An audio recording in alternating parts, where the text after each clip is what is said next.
Hello ലോയ്റ്റ് und herzlich willkommen. നമുക്കൊരുമിച്ച് German പഠിക്കാം. എനിക്കറിയുന്ന കാര്യങ്ങൾ സിമ്പിളായിട്ട് നിങ്ങൾക്ക് കൂടി എക്സ്പ്ലെയിൻ ചെയ്യാൻ ഞാൻ ശ്രമിക്കാം. അപ്പോൾ ഇനി സമയം കളയാതെ ലെറ്റ്സ് ഗെറ്റ് സ്റ്റാർട്ടഡ്.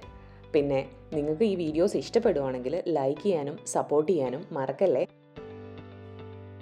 നമുക്കിന്ന് ടെൽക്ക് B2 പ്രൂഫിങ്ങിൻ്റെ സ്പ്രെഷൻ ടൈൽ 2 എങ്ങനെയാണ് എക്സാമിന് പ്രിപ്പയർ ചെയ്യുന്നതെന്ന് നോക്കാം. ഈ വീഡിയോയിൽ നമ്മൾ എങ്ങനെയാണ് സ്പ്രെഷൻ ടൈൽ 2 പ്രിപ്പയർ ചെയ്യേണ്ടതെന്നാണ് എക്സാമിന് മുന്നേ നമ്മൾ പരീക്ഷയ്ക്ക് പോകുന്നതിനേക്കാട്ട് മുമ്പേ എങ്ങനെ പ്രിപ്പയർ ചെയ്ത് പോവാം എന്നാണ് പറയുന്നത്. ടൈൽ 2 എന്ന് പറയുന്നത് എന്താണ്?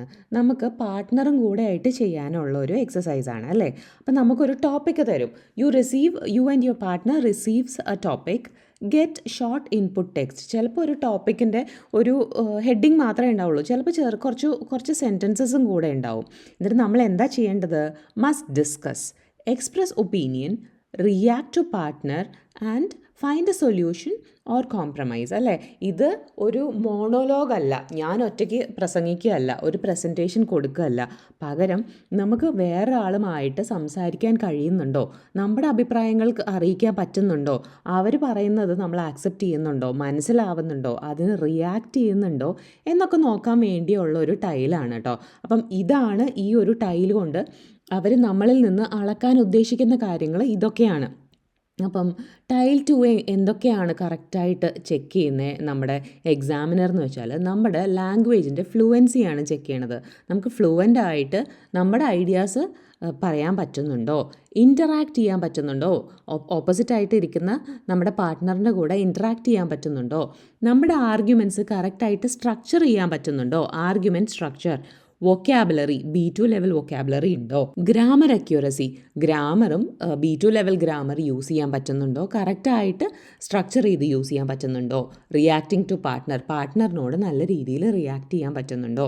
ഓക്കെ, ഇനി നമുക്കിതിന് വേണ്ടിയിട്ട് ഇത്രയൊക്കെയാണ് നമ്മളെ അവരെ അളക്കുന്നത്, അല്ലെങ്കിൽ നമ്മളിൽ നിന്ന് എക്സ്പെക്റ്റ് ചെയ്യുന്നത് ഇതാണെന്ന് നമുക്ക് അറിഞ്ഞാൽ നമുക്ക് ഇതിന് വേണ്ടി പ്രിപ്പയർ ചെയ്ത് പോവാം അല്ലേ പരീക്ഷയ്ക്കായിട്ട്. അപ്പോൾ എങ്ങനെ പ്രാക്ടീസ് ചെയ്യണമെന്ന് നമുക്ക് നോക്കാം. ഡിസ്കഷൻ സ്ട്രക്ചർ പ്രാക്ടീസ് ചെയ്യുക.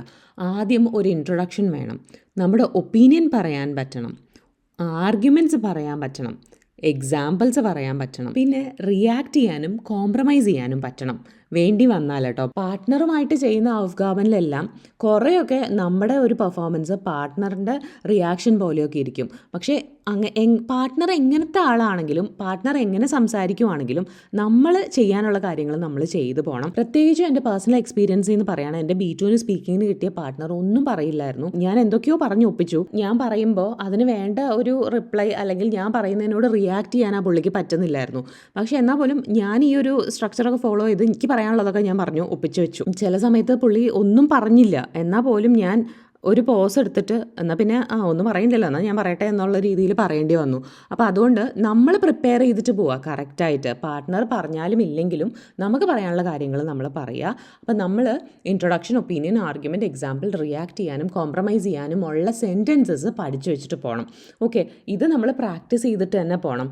കാരണം റേഡിമെറ്റലാണ് അല്ലേ ഇതെല്ലാം. ഇപ്പോൾ ഇൻട്രൊഡക്ഷൻ ആണെങ്കിലും ഒരു ആർഗ്യുമെൻറ്റ് പറയാനാണെങ്കിലും എക്സാമ്പിൾ പറയാനാണെങ്കിലും എല്ലാം നമ്മൾ റേഡിമെറ്റൽസ് ആണ് ഉപയോഗിക്കുന്നത്. അപ്പോൾ ഈ റേഡിമെറ്റൽസ് നമുക്ക് നേരത്തെ പഠിച്ചു വെച്ചിട്ട് പോവാം. പിന്നെ പാർട്ട്ണറിനെ കൊണ്ട് റിയാക്ട് ചെയ്യിപ്പിക്കാൻ വേണ്ടി അങ്ങോട്ട് ഒരു ചോദ്യം ഇട്ട് കൊടുക്കാം. അപ്പോൾ അങ്ങനത്തെ റേഡിമെറ്റലൊക്കെ നമുക്ക് നേരത്തെ പഠിച്ചു വെച്ചിട്ട് പോവാം. ഇനി ഇത് മാത്രമല്ല, B2 level vocabulary, for example social media, environment, work life balance, online shopping, public transport, education, technology, ഇങ്ങനത്തെ കാര്യങ്ങളൊക്കെ ഉണ്ടല്ലോ. ഇതുപോലെ നമ്മുടെ കയ്യിൽ എല്ലാവരുടെ കയ്യിലും പഠിക്കുന്ന സമയത്ത് ഒരു ലിസ്റ്റ് ഉണ്ടാവുമല്ലോ വരാൻ സാധ്യതയുള്ള ടോപ്പിക്കുകളുടെ. അപ്പോൾ ഈ ടോപ്പിക്സിൻ്റെ എല്ലാം റിലേറ്റഡ് ആയിട്ടുള്ള കുറേ വൊക്കാബുലറി പഠിച്ചു വെച്ചിട്ട് പോവാം. ഈ വൊക്കാബുലറി ഇപ്പോൾ സോഷ്യൽ മീഡിയ റിലേറ്റഡ് ആയിട്ടുള്ള 100 വാക്ക് നമ്മൾ പഠിക്കാൻ ശ്രമിച്ചാൽ ഈ 100 വാക്ക് നമുക്ക് പറയാൻ കിട്ടിയില്ല എങ്കിൽ പോലും 10 ഉപയോഗിക്കാൻ കിട്ടുമല്ലോ.